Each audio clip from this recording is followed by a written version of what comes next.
మేజర్‌గా సూర్యుడి వలన మనకు వచ్చే లాభాలు ఏమిటి అంటే మనకి యాన్సెస్ట్రల్ ప్రాపర్టీ అన్నది మనకి రావచ్చు.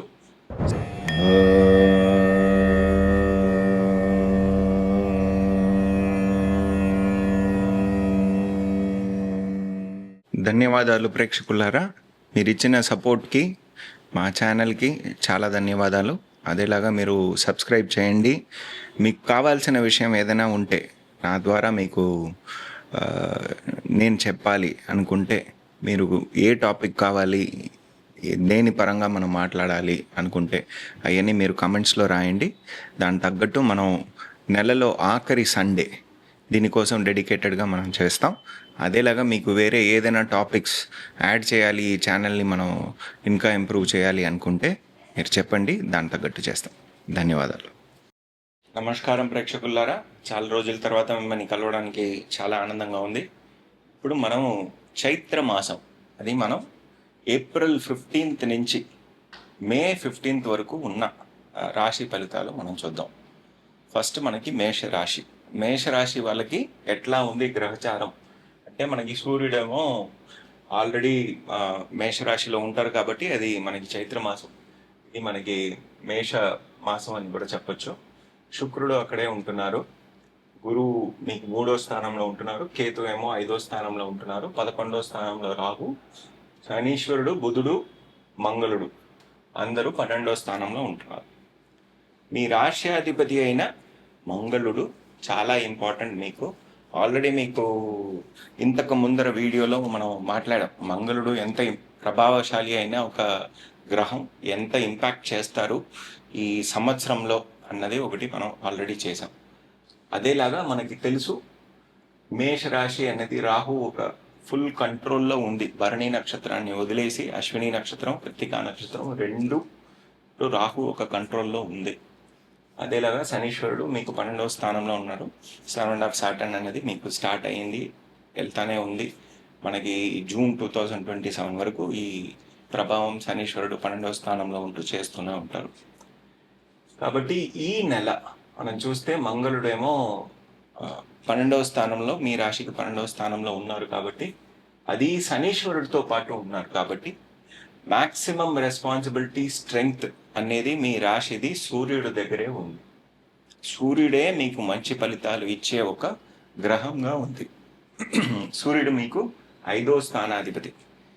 అదేలాగా ఆయన మీ రాశిలో కూర్చున్నారు కాబట్టి, శుక్రుడితో పాటు కూర్చున్నారు కాబట్టి, శుక్రుడు మీకు కుటుంబ స్థానాధిపతి, 7వ స్థానాధిపతి కూడా.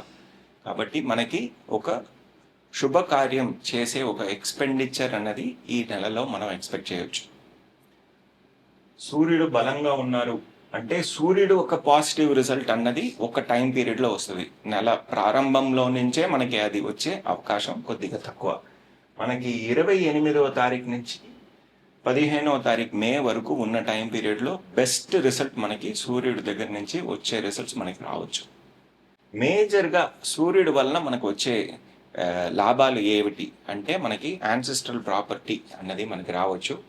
స్పెక్యులేటివ్ లాస్ కాకుండా మనం తప్పించుకోవచ్చు. అదేలాగా మనకి బేసిక్ హెల్త్ అన్నది మనది ఇంప్రూవ్ అవుతుంది. ఇది మనకి సూర్యుడి వలన వచ్చే ఒక ఇంపార్టెంట్ అయిన విషయం.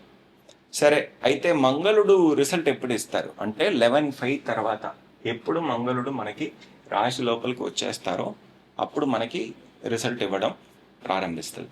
మంగళుడు వల్ల వచ్చే రిజల్ట్స్ ఏమిటి అని చూస్తే, మంగళుడు మనకి 12వ స్థానంలో ఉన్నంత వరకు అన్ఎక్స్పెక్టెడ్ ఎక్స్పెండిచర్ అనేది మనకి ఉంటానే ఉంటుంది.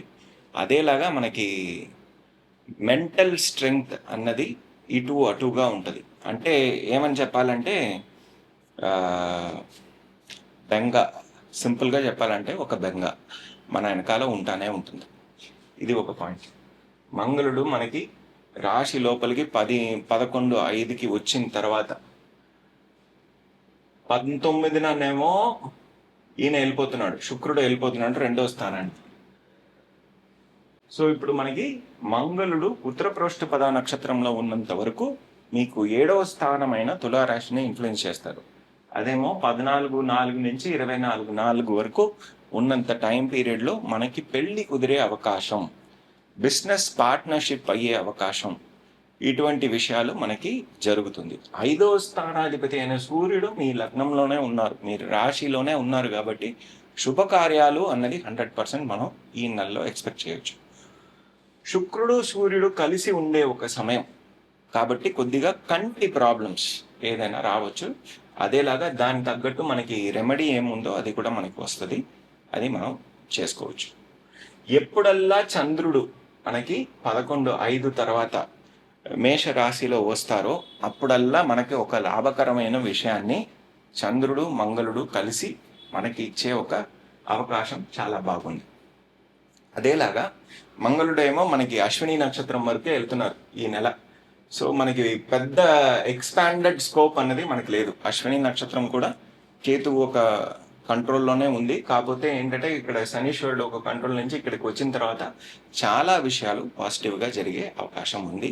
ఎస్పెషలీ ప్రాపర్టీ రిలేటెడ్ విషయాలు మనకి తగ్గే అవకాశాలు ఉన్నాయి. అదేలాగా 8వ స్థానాధిపతి అయిన మంగళుడు కూడా ఇక్కడ ఉంటున్నారు కాబట్టి మీకు ఏదైనా indirect source of income, family నుంచి రావాల్సిన డబ్బులు మీకు రాలేదు, లేకపోతే పార్ట్నర్ దగ్గర నుంచి రావాల్సిన డబ్బులు మీకు రాలేదు, లేకపోతే ఎవరు మనకి ఎదురుగా ఉన్నారు, ఎవరు మనకి వెన్నుపోటు పొడుస్తున్నారు అనేది తెలియక ఒక స్థితి ఉంది అంటే అదంతా మనకి తెలిసే అవకాశం ఈ 11/5 తర్వాత మనకి వచ్చే అవకాశం బాగుంది. అదేలాగా మంగళుడు అక్కడికి వచ్చిన తర్వాత మన ఆరోగ్యం కూడా బెటర్ అవుతుంది. మనకి పూర్వ పుణ్యం నుంచి మనకి వచ్చే ఒక లాభం, మనకి కులదైవ అనుగ్రహం, అదేలాగా పెద్దోళ్ళ ఒక అనుగ్రహం అన్నది ఈ టైం పీరియడ్లో వస్తుంది. యాన్సెస్ట్రల్ ప్రాపర్టీ ఏదైనా ఉంటే మనకి రాలేదు, దానివల్ల ఏదైనా ఇబ్బందులు ఉంటే అవన్నీ సరి అయ్యే ఒక అవకాశం కూడా ఉంది. పిల్లల ఒక ఆరోగ్యం కూడా మంచిగా అయ్యే అవకాశం ఉంది. కాషన్ ఏమిటి అంటే మనకి రాహు కేతు. ఇప్పుడు కేతు ఒక ప్రభావం ఏంటంటే మ్యాక్సిమం ఏంటంటే మీకు 8వ స్థానాన్ని ఇస్తూ ఉంటారు.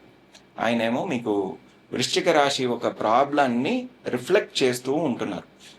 ఏదో ఒక ప్రాబ్లం ఉంది, ఏమిటి అన్నది తెలియని ఒక స్థితి. ఎందుకంటే డైరెక్ట్గా మన కంటికి తెలిసే ఒక ఎదుర్పు కాదు కాబట్టి ఇది ఒక ప్రాబ్లం ఆయన రిఫ్లెక్ట్ చేస్తూనే ఉంటారు. దానికి తీరు ఏమిటి అంటే మనం కులదైవాన్ని అనుగ్రహం మనం తీసుకోవాలి.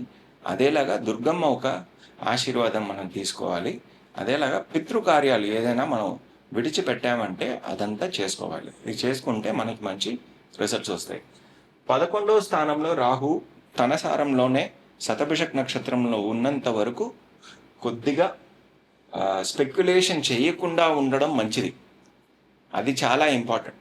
అదేలాగా పెద్దోళ్ళ ఒక ఆరోగ్యం అన్నది మనం చూసుకోవాలి.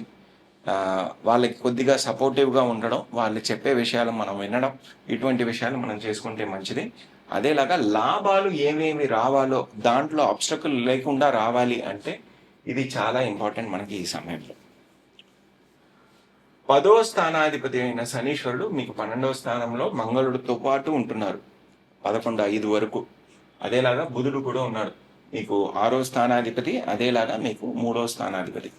సో మేజర్గా బిజినెస్ ఓరియంటెడ్ పీపుల్కి ఒక మేజర్ డెసిషన్ ఎక్స్పెన్సెస్ అన్నది జరుగుతుంది, అన్ఎక్స్పెక్టెడ్ ఎక్స్పెన్సెస్ అన్నది జరుగుతుంది. ఇవన్నీ మనం మేనేజ్ చేయాల్సిన ఒక పరిస్థితి ఈ టైం పీరియడ్లో ఉంది. 11/5 తర్వాత అది తగ్గుతుంది. అదేలాగా ఉద్యోగం చేసే వాళ్ళకి ఉద్యోగ స్థానాధిపతి చూస్తున్నారు, మంగళుడితో పాటు ఉన్నారు కాబట్టి మనకి ఒక సపోర్ట్ అన్నది ఉన్నది. కాకపోతే ఒక బెంగ కూడా ఉంది మన మనసులో. ఎందుకంటే శనీశ్వరుడు అక్కడ ఉన్నాడు కాబట్టి జాబ్లో ఉంటానా, తీసేస్తారా, ఇంకా కంటిన్యూ అవుతుందా లేదా, ఇటువంటి ఒక బెంగ మనకు ఉంటానే ఉంటుంది. అది మనం కేర్ఫుల్గా డీల్ చేసుకోవాల్సిందే. 100% గ్యారంటీ అన్నది ఈ పరిస్థితిలో మనం చెప్పలేము. ఉద్యోగం చేసేవాళ్ళు అతి జాగ్రత్తగా ఉండాలి వాళ్ళ ఉద్యోగాన్ని తగ్గించుకోవడానికి. ఇది ఒక ఇంపార్టెంట్ అయిన విషయం. ఇదనమాట మనకి బేసిక్గా మేషరాశి వాళ్ళ గురించి మనం చెప్పేది. 19వ తారీఖు తర్వాత శుక్రుడు వల్ల వచ్చే ఒక మంచి విషయాలు ఏమిటి అంటే మనకి 9వ స్థానం అన్న భాగ్యస్థానం అన్నది ఓపెన్ అప్ అయిపోతుంది. ఎవరెవరికి శుక్రదశ అన్నది జరుగుతుందో, బేసిక్గా మేష లగ్నం అనుకోండి, మీకు శుక్రదశ జరుగుతుంది అంటే వాళ్ళకి ఈ 9వ స్థానం భాగ్యస్థానం అన్నది ఓపెన్ అప్ అవుతుంది, ఒక రికగ్నిషన్ అన్నది దొరుకుతుంది, ఫండ్ ఫ్లో అన్నది ఇంప్రూవ్ అవుతుంది, యాన్సెస్ట్రల్ ప్రాపర్టీ ఏదైనా రావాలంటే అదంతా వస్తుంది. పెళ్ళి కుదురుతుంది. ఇంట్లో ఉన్నటువంటి ఒక బేసిక్ అట్మాస్ఫియర్ అని చెప్తాం కదా, అదంతా మంచిగా ఉంటుంది, మంచి సుహృతంగా ఉంటుంది. సో ఇవన్నీ విషయాలు మనకి మేషరాశి వాళ్ళకి మనం ఎక్స్పెక్ట్ చేయొచ్చు ఈ నెలలో. మీకు అత్యంతమైన ఇంపార్టెంట్ అయిన విషయం ఏంటంటే మీ కులదైవాన్ని మీరు చూసుకుంటూ రావడం మీకు మంచి రెమెడీ ఇస్తుంది.